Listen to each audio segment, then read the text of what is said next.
Rehka. You've spent the last week traveling around Beijing and Shanghai on your first trip to China. I have. What's been the most memorable? The most memorable part, well, China is just such an extraordinary experience. I've always longed to come here since the time I was a young child. And, you know, quite frankly, nothing, no amount of reading, no amount of watching TV really prepared me for the China that I see today, which is such a connection of old and new, but so commercialized and so much rapid economic development that I don't think the average American has a clue about that. So that's, I guess, the biggest takeaway is how rapidly that's happening, and you know, some of the factors that go into how that has happened, why that's happened, and what the implications are going to be in the future.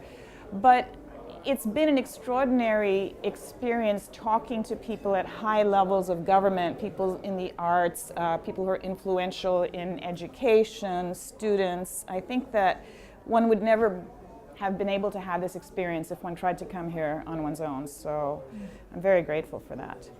Has there been a particular perception of yours about China that has changed after this trip?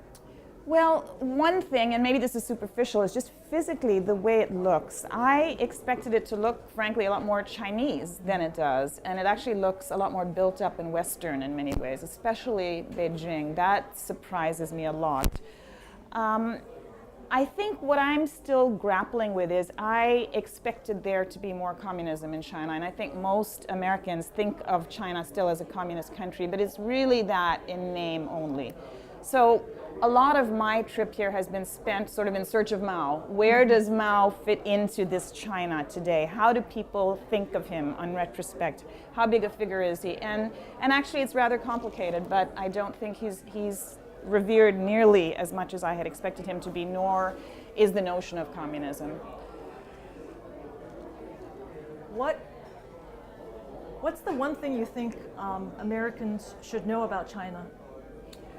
Well, one thing they should know is how it's helping the American economy, how it's helping to rescue the American economy. I just interviewed a gentleman here who's in the RV business, and his business was about to go under in 2008 until a Chinese businessman wrote him a check for $1 million to supply RVs to the Chinese market, which they expect will really take off. So, I mean, I think that the perception is that China is really harming the US economy, but in fact, it's very much of a quid pro quo relationship, and I think people need to know that it's helping to rescue the US economy at the same time.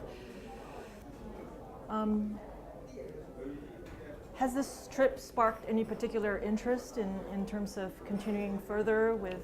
Absolutely, it has. I would like to continue to come back, and in the future I'd like to see more rural areas. This time we really stayed in cities, but I'd like to see how rural people live, and I'd like to talk to some more working people and poor people. I think we really spoke to the elite this time, which was very helpful in terms of their perceptions and their experiences, but I do want to come back, and I want to see how this economic revolution is over time affecting people at the lower levels, and what's happening to income inequality, and if the gap is closing. Great. Or widening.